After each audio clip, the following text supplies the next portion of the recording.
So my friend Tim Atkins, whose reading you just heard, he does this practice of choosing a word. I think he's actually up to 7 years of doing this now. That reading was from a couple of years ago. In fact, that was the one he wrote for January 1st, 2020. So it did end up being a rough year, as he predicted. In any case, I like his idea, partly because I've never been much of a resolution person. And by now you've heard these stories and studies about how many people do not keep their New Year's resolutions, even just a week or two into the new year. It's a lot. It's the vast majority of people who make resolutions, just in case you haven't heard those stories. I always struggled with what a good resolution was. How do you frame it? What is the commitment you're making exactly? What should, in general, I commit to? And if I'm actually going to do this thing I'm resolving to do now, what exactly has been stopping me from doing it before now? And so I like this idea of instead framing a focus. If you don't keep it up, I don't like to use the term fail here. I think that's sort of negative and unhelpful. But if you don't keep it up, you can refocus and start again. You haven't lost anything. If you have to refocus and start again every single day, that's okay. And a good word, like some of the ones Tim mentioned, a good word will have multiple interpretations, right? Hopefully rich symbolic meaning. And so there are a lot of ways to live into it. So you aren't locked into too narrow a goal. And you don't need to feel like there's some minimum you have to do or you're not doing it, because any attention you give your focus word is a success, right? And so given all of that, I have chosen a word. In fact, Tim didn't mention it as a reading, but you can go, there's several websites now that you can click and will randomly suggest a word to you. If you don't like the first one, you can just keep clicking, which is what I did, until I found one that, as Tim said, sort of spoke to me. And so my word for 2024 is, we don't have a drummer today, but maybe a little drum roll. Yeah. All right. Is trust. Because I feel like this is something I've struggled with in my life a lot, in fact. In trusting others, in trusting the world around me, in trusting myself. I have too easily thought that other people might not follow through on things they have said they will. I have thought that others are secretly thinking negative things about me when probably they aren't thinking about me at all. I suspect that this might actually be low-level anxiety manifesting itself, but that's okay. And then, of course, there's trusting in oneself, in myself. And it's not particularly that I lack confidence overall. I'm a pretty confident guy, actually, I think. But there are certainly times when I struggle, particularly when things like, I don't know how something works. That's very frustrating to me. I don't like visiting the DMV. Nobody does, I know. To get a driver's license for the first time in a new place.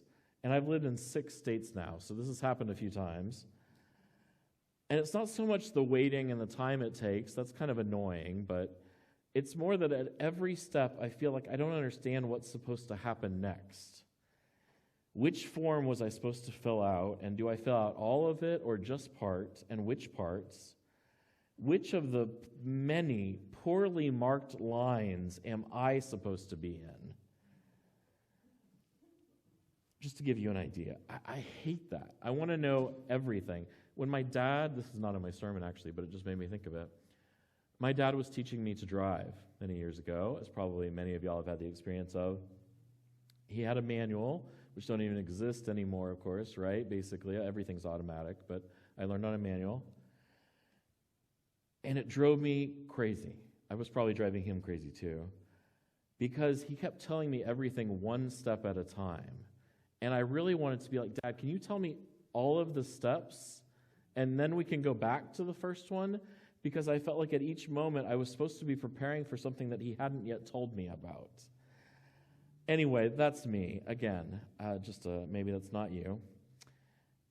this year, I'm trying to trust that I can ask questions, even of my dad, that I can not worry about things I don't yet know, and I can trust that most of the time all will be well if I do the things I'm supposed to do. In other words, trust that with the resources that are available to me, I can be some level of successful. And the cool thing is that I get to define what success is. No one else does. Success for me is what I say it is. Now, trust is a kind of a big word for me as I've been lifting up. In part, it makes me think of, some of you know that my first career was in journalism.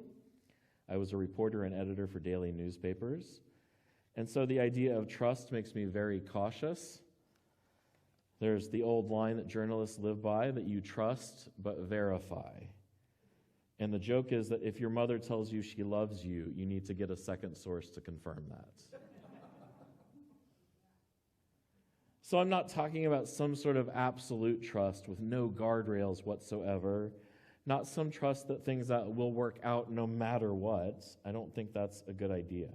That seems foolish or maybe naive.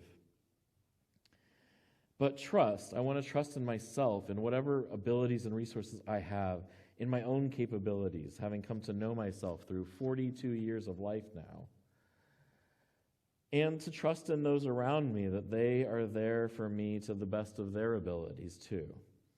Now, ministry, of course, has been a 13-year-long lesson in doing just that, in trusting that others will come through as best they can, and that the things we do together are better than what any of us can do alone.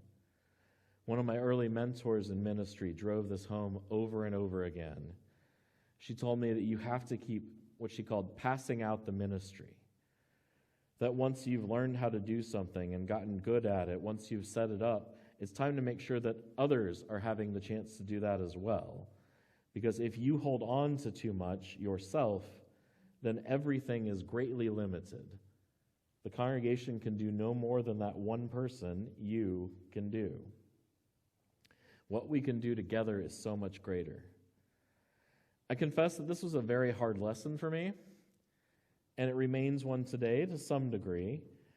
When I was back in school, I was always the member of the group project that would rather just do it myself, because I knew other people were going to mess up my grade if I let them. And I have found that in life that just doesn't work that well. I have to depend on others, on my spouse, on lay leaders and staff in the congregation. Or to give a different example, on the teachers and the support staff that work with my children. And I want to expand upon that for a second because I've really been thinking about this a lot. We've been getting a lot of support. So the teachers and teacher aides and counselors and administrators and coaches and bus drivers and nurses and speech and occupational therapists and psychologists and the maintenance staff. I'm just so grateful, A, that these people spend 7 or 8 hours a day with my children and do such wonderful work for them and care so much about them. Our bus driver is just like the nicest guy. And one of my children gets door-to-door service, so I see the bus driver every day. And you can tell that he's really invested in these kids and that they're successful and safe. And it means so much to me to be able to trust in that. And so I want to trust this year in 2024 that the resources, both human and divine, at our disposal are enough for us. That if we're wise and responsible enough to use them correctly, at least. Now, that's a really big caveat. Climate change, to give one glaring example, has shown us that as a species, we have not been wise or responsible enough a lot of the time. But it also shows that we can make really great change. Now, a lot of that change has been negative, but it means that if we redirect our efforts, we can do amazing things. It's a foundational belief of my brand of humanism, at least, that we can help our world. That if we are willing to put our time and resources and will towards it, we can make huge differences. And of course, it's become clear that we have to do that now. Our world so badly needs it. So this year, in 2024, I wrote 2024 every time because I was afraid I would say the wrong year. This year, I lean into trust. You don't have to do this practice, of course, but if you were, I wonder what word might be on your mind as you enter this year. And so I'm not preaching as long today because we're doing our threshold ritual, which I'm really excited about. I've never done this exactly, but for a number of years, y'all know better than I, this congregation has made a practice of entering the new year by walking through this door. And of course, this is a practice that has very deep roots. The name January for this month comes from Janus, the two-headed Roman god of doorways, who looks back with one face and forward with another. Janus was in charge of all transitions in the Roman mythology, that from youth to adult and life to death and between war and peace or city and country. It's right then that we enter our new year by walking through a doorway. And so in a moment, I'm going to invite you forward to do that. I would like you, if possible, to sort of come on this side. You'll have a chance to say a word or a phrase that's meaningful to you and walk through our door afterwards and kind of circle around that way, if that makes sense. If anybody needs, I think we can bring a mic to people, or if you can't, if that's necessary. So when I invite you forward in a second, I would love for you to share. Perhaps you might want to follow my example and say a word you're thinking of for this new year. Or since I only mentioned that to you like 5 minutes ago, you may not be there quite yet. You might want to mention something you're leaving behind in 2023. Whatever it is, I invite you to share, if you so wish, briefly and from your heart into the microphone. Kathy will help with that, I think. And then before you go through our door. So please, come forward now and enter into 2024 with us.